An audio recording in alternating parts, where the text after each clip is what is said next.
"Please, mister, get this trailer off me. Please help me."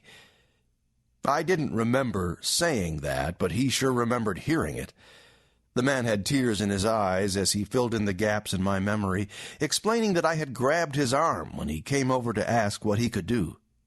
He was the driver of a truck that was behind the 18-wheeler that had sideswiped our pickup, causing me to go flying off the side of our truck's toolbox and bounce up and down the hot asphalt of the roadway for 324 feet.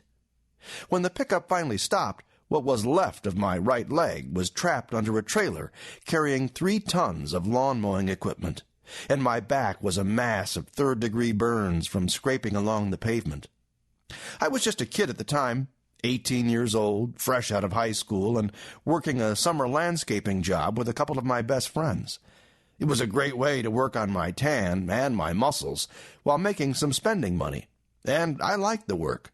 We had a boss we called Unc, an African-American in his late 60s with a grandfatherly manner who looked out for us. The Housing Authority of Camilla, Georgia, had hired us to mow lawns in the city's housing projects and some smaller surrounding communities. When we drove to the smaller towns, 3 guys would ride in the cab of the truck, and 3 guys would hop into the back and sit on the toolbox with their backs resting against the cab. Once we were all aboard, we would drive to our location for that day. On July 23, 1986, we headed to Norman Park, a small, unincorporated town near Moultrie, Georgia.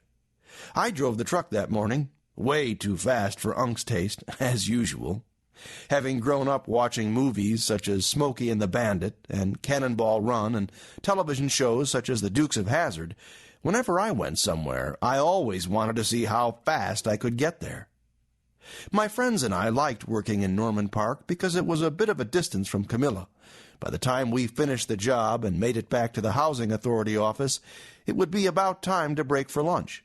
We always drove at or just under the speed limit on the way back because we were kids and were getting paid by the hour.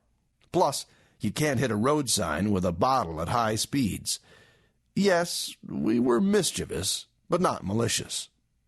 Whenever we rode in the back of the truck, we played games to see how many road signs we could hit.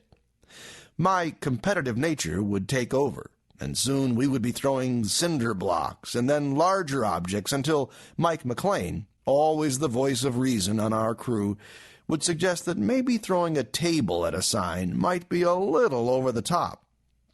Once we arrived back at the Camilla Housing Authority, we'd partake of our favorite event of the day, eating. With the metabolism of 18-year-olds, we ate anything and everything in sight. We would head to Guy Watson's house, which was within walking distance, and we'd scarf down soft drinks, pizza, and any other food that had not been properly hidden. We'd also watch television. Not just any television. It had to be Bodies in Motion, a half-hour fitness and aerobics workout show on ESPN. The star of the show was an Olympic athlete named Gilad Janklowitz, but that's not what kept us glued to the television. No, we tuned in to see Gilad's assistants, the most amazingly beautiful women, exercising in skimpy spandex outfits. These women put Olivia Newton-John and her physical video to shame. But even though Bodies in Motion was an intellectually and culturally stimulating program, it could sustain our knowledge-seeking minds only so long before our food coma kicked in. Then we'd fade peacefully into a 30-minute nap, and I'd dream about blades of grass gently swaying in the breeze until it was time to head back to work. All in all, it was a glorious summer experience.